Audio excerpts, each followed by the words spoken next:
Election আদৌ হবে কিনা, কিভাবে হবে, কোন দিকে যাচ্ছে, সেগুলো একটা আনসার্টেনিটি আছেই। কিন্তু সেই জন্য বহু আলাপ মিডিয়া, পত্রিকায় আলোচনা বন্ধ নাই।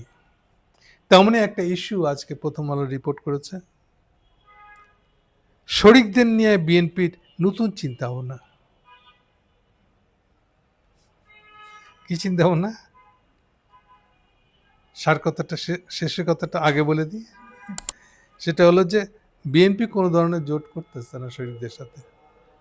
হ্যাঁ, সার কথাটা হলো যে বিএনপি শরিকদের সাথে কোনো জোট করছে না। এটা হলো ফাইনাল ওয়ার্ড। আরো ফাইনাল দিক আছে, আরো স্পষ্ট, একটু পরে বলতেছি। সেই জন্য লিখছে এই পত্রিকাটা প্রথম আলো, বিএনপির দায়িত্বশীল সূত্রগুলো বলছে নির্বাচনের শরিক দলগুলোর সঙ্গে বিএনপির কোনো নির্বাচনীয় জোট হচ্ছে না, তবে কিছু আসন সমঝোতা হবে। মূলা জ্বলানো আর কি। এবার বিএনপির পক্ষ থেকে জাস্টিফিকেশনটা কি এই ব্যাপারে, সেইটা এই রিপোর্টটার মধ্যে সুন্দর করে দেওয়া আছে। ওখানে লিখছে জাস্টিফিকেশনটা হলো বিএনপির শরিকদের আসন ছাড়ার ক্ষেত্রে রক্ষণশীল ভূমিকা নিতে হচ্ছে, কিছু করার নাই। কারণ গত 3টি জাতীয় নির্বাচনে মানুষ ভোট দিতে পারে নাই, তার সাথে কি সম্পর্ক? এর মধ্যে 2014-24 সালে বিএনপি নির্বাচন বর্জন করে, আর 18 সালে অংশ নিলেও মাঠে থাকতে পারে নাই। ফলে একটা সাংঘাতিক শব্দ এখন আপনাদেরকে শোনাবো, ফলে দলটিতে প্রার্থী জোট তৈরি করেছে। প্রার্থী প্রার্থী জট, মজার শব্দ না? এই প্রার্থী জট শব্দটা দিয়ে বিএনপি বলতে চাইছে যেন কোন কনস্টিটিউন্সিতে এক একবারের ভোটে এক একটা লোক ভোটে দাঁড়ায়, ফলে প্রার্থী জোট হয়ে গেছে। এটা যে একটা চাপা মারা কথা, তা পরিষ্কার। যেখানে বয়স্ক লোকটা, বয়স্ক মানে নিজে একা হেঁটে বাথরুম যেতে পারে না, এরকম অবস্থা ছিল এতদিন হাসিনা আমলে বিদেশে, এখন ছুটে আসছে, এসে নমিশন চাইছে এবং তাকে নমিশন দেওয়া হচ্ছে। এটা প্রার্থী জোট? তাহলে প্রার্থী জোট কি জিনিস? যদি ব্যাপারটা এরকম হতো যে প্রত্যেকবারের নির্বাচনে এক একটা করে নতুন প্রার্থী দেওয়া হচ্ছে, তাইলে না একটা জট শব্দের অর্থ হতো। তা তো না, অনেকটা যে জিতে আসতেছে তাকেই কন্টিনিউয়াস দেওয়া হচ্ছে, এই ট্রেন্ডটাই বেশি। আর এক্সেপশনালি এইবার আসল কথাটা বলবো আর কি, এইবার কিছু এক্সেপশনাল হয়েছে। সোজা সাপটা বলে দিলে পরে যে টাকা বেশি দিতে পারছে, প্রার্থী কেনার টাকাতে যে জিতছে বেশি টাকা দিয়া, সে এইবার নমিনেশন পাইছে। যেখানে প্রার্থীর রেট ছিল 100 থেকে 1000 কোটি টাকা পর্যন্ত, সেইখানে এই প্রার্থী জটের নতুন শব্দ চালু করলে হবে? এটা দিয়ে কাভার হবে? এটা সবচেয়ে বেশি অর্থ দিয়ে প্রার্থী কেনাবেচা হয়েছে সম্ভবত নরসিংদীতে। বাকিটা আপনারা বিএনপি ভাইরা বুঝে নিন আমি কি বুঝাইছি। তাহলে মূল জিনিসটা হলো এটা, এবং আসলেই সে কোনো জোটের প্রার্থীকে এটা দিবে না, একদম সোজা কথা বললে। যেখানে তার দলের ভিতরে মানে দলের প্রার্থী বেচা কেনার আসরে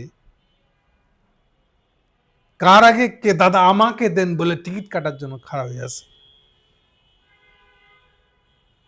সেগুলোকে ঠেলার সময় পাইতেছে না তারেক জিয়া, কার বদলে কাকে দিবে। এই অবস্থায় একটা শরিক পার্টির নামে একজন আইসে তোর সিট দিতে হবে। বুঝছেন কাহিনীটা কি? হ্যাঁ, একে তো শরিক পার্টি, তার কাছে কত টাকা নেওয়া যাবে, নাকি তার দেওয়ার মুরদ আছে? একদম বাংলা কথা হলো তো এইটাই। ফলে কেন সে এই বাজারে শরিকদের জন্য, শরিকদের নাম করে তাদেরকে সিট দিয়ে পুরো বাজার খারাপ করবে? 100 টাকার জিনিস 10 টাকা বেচে দিবে, এটা কেন করবে? এটা হচ্ছে মূল কারণ। এখন এইটাকে নানান শব্দচয়ন দিয়া প্রার্থী জট হয়ে গেছে দলের ভিতরে, এই জন্য আমাদেরকে দিতে হচ্ছে। এগুলো বহু চাপাবাজি তো করবে, এগুলো স্বাভাবিক। পরিণতিতে কি হয়েছে? সাকি, জোনায়েদ সাকি, সে খুব নিশ্চিত হয়েছিল যে এই চট্টগ্রামের এই আসন থেকে, মানে যেখানে আরেকটু পেরোলেই হাটাজারি পৌঁছে যাওয়া যায়, ওই আসন থেকে সাকি এবার নমিনেশন পাইতেছি, ধরে নিছিল। পরিণতি কি হচ্ছে তা সাকি বুঝতে পেরেছে। যেন সাকির ভাষ্যটা দেখেন ওখানে আছে, ওই রিপোর্টে আছে। বিএনপির কথা থেকে যেটা বুঝতে পেরেছি সাকি বলছে, সেটা হচ্ছে শরিক দলগুলোর শীর্ষ নেতাদের কারো কারো আসনে তারা প্রার্থী দেবে না। এখন তারা কাকে কাকে ছাড়বে সেটা তারা ঠিক করতেছে। এ বিষয়ে এখনো আলোচনা চলতেছে। অ্যাকচুয়ালি এটা হলো নিজের ইনসাল্ট, নিজের অপমানকে ঢাকা দেওয়ার বাক্য। What is the guarantee? কি নিশ্চয়তা আছে যে ওই আসনে বিএনপি আরেকটা প্রার্থী দিবে না? ইভেন এমনও হতে পারে দেখায় দেখায় প্রার্থী দেয় নাই, পার্টি থেকে দেয় নাই, স্বতন্ত্র রেখা হারিয়ে গেছে। সাক্ষী কি করবে? আপনার গণ অধিকার পরিষদ নূরের কি অবস্থা হচ্ছে দেখেন না? ঢাকা থেকে বলে দিচ্ছে যান আপনার এলাকা কনস্টিটিউয়েন্সিতে, হ্যাঁ আপনি কাটবেন। আর এলাকার লোক বিএনপির কমিটি বলতেছেন না আপনি কাটাই, আমাদের ক্যান্ডিডেট আছে। উনি একবার ঢাকায় যায়, একবার ভোলায়, এই করতে করতে উনি শেষ, ফাইনালি বুঝিয়ে গেছেন ওই আসন ছাড়বে না, না কেন্দ্র থেকে ছাড়বে, গোপনে টিপে দিতেছে, আর না এলাকায় কনস্টিটিউন্সিতে তারকে অ্যালাউ করবে কেউ। কেবলমাত্র সেখানেই পাইতে পারে শরিকরা কেউ যেখানে বিএনপি মনে করে তার এলাকাতে, ওই এলাকাটাতে তার প্রার্থী ভালো না, এরকম জায়গায় হতে পারে। মান্নাও একইভাবে বলতেছে, ধরেন আমাকে 2টা আসন দিল, 2টা তো প্রশ্নই আসে না, একটাই দেয় কিনা, তাহলে জোট করে আমি কি সংকুচিত হব? 5টা থেকে 2টা হলে আমার দলটা বাড়বে কি করে?